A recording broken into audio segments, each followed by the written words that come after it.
All right, so we're on the streets of Lagos, K2 specifically, to, of course, listen to what Nigerians have to say about the stories that are making headlines on national dailies this morning.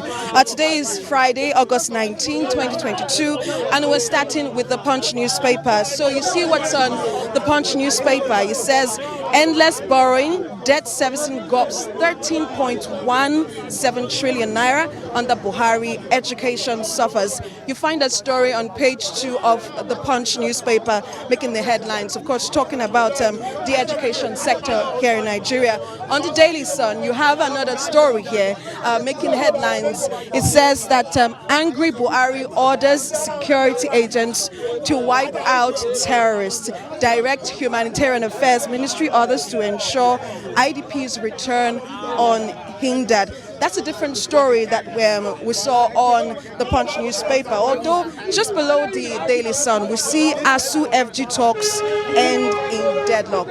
As the writer, you see no work, no pay, stands, stalls, negotiations. That's the story that you have there on the Daily Sun.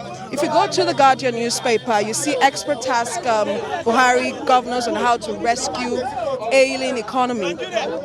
And then you see, of course, pictures of female athletes that made Nigeria proud at the Commonwealth Games earlier this month. Some of the stories that you see on the daily newspapers, you see that it talks about the ASU FG talks which ended in a stalemate. And of course, we're going to be getting some persons here at the newspaper stand to give us their reactions as to what they see on the daily newspapers. Good to have you join us, sir. Good morning, sir. So can you tell us what is a striking story for you when you look at the newspapers, that the stories that you're seeing on the national dailies this morning? Good morning. What I see is that on this Daily Sun, angry as Buhari orders security agent to wipe out terrorists. This has been on headline since this regime started. We are still on it.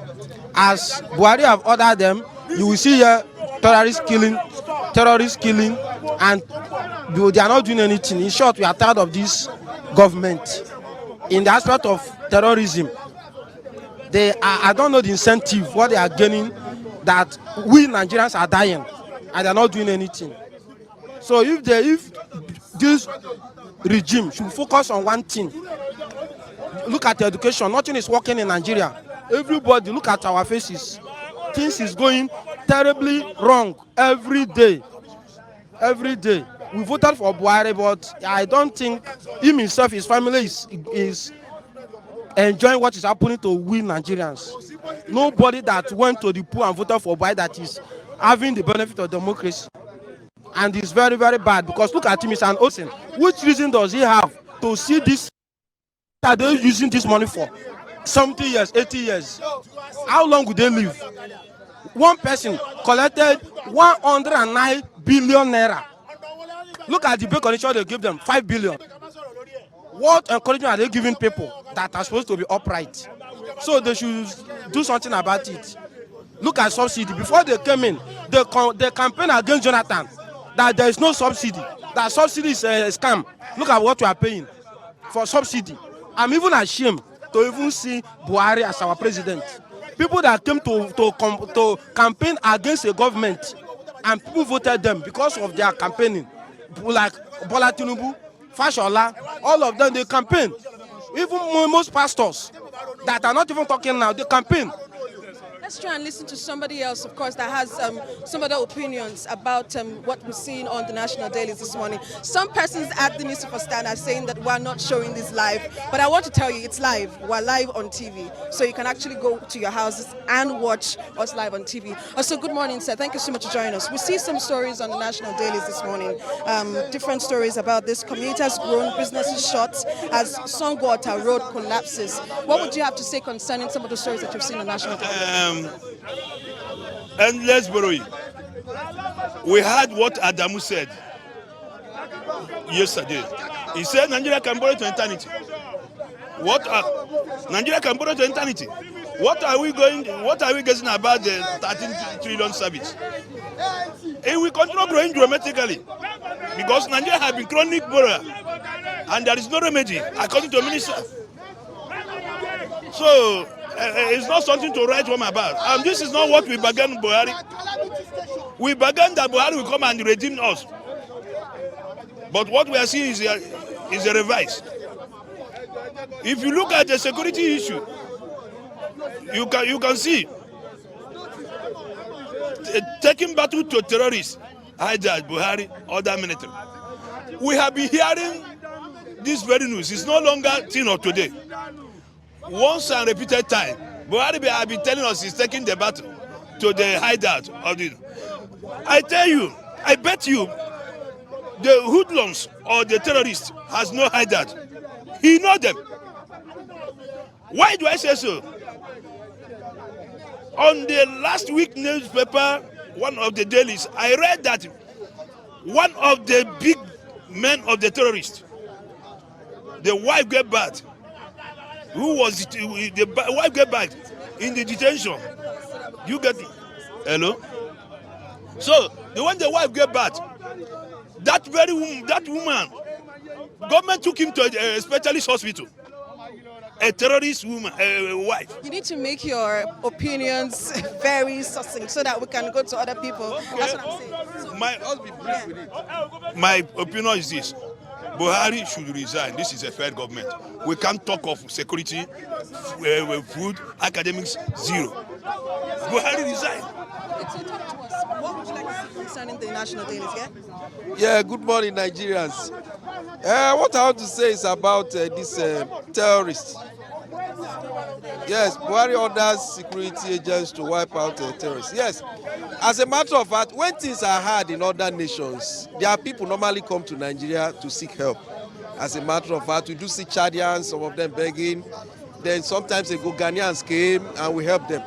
But the new influx or the new things we are seeing is that these guys will come from these neighboring countries, they will hide in our forests.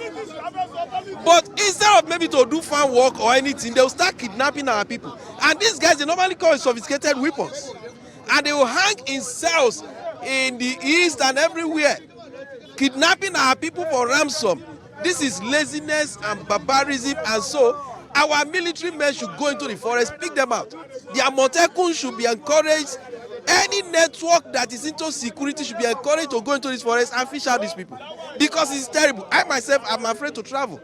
Because a friend of mine traveled to Port Harcourt, they arrested her, demanded for 500,000, raped her several times in the bush. This is a youth copper. It made me so much, and because of this I couldn't travel. Because I don't know whether I'll be the next victim. So government, we shouldn't blame anybody.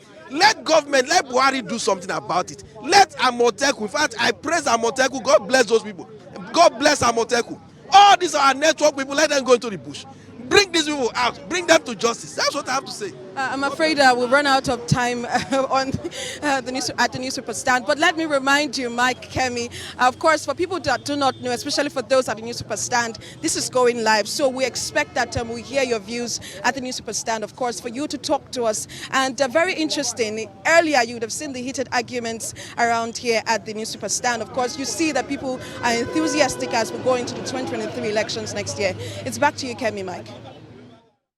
Many thanks, Sarah, for bringing us some sentiments on the streets. Interesting as always. Well, we don't have much time at the moment, but I know that in the papers we also saw that today is the D-Day, so to speak, for the Wike and the Ayeku side. They are set to will meet today, but we still don't know. At a point, it was said that it would be their men versus the other side of men, and not the big men themselves that will be meeting personally. You know, I said yesterday or 2 days ago that what each of them needs is what Kissinger calls strategic humility. You know, that if you want to go there, you don't go with somebody with a chip on your shoulder. Because you can, if you huff and puff and you don't have any puff to show for it, there is nothing.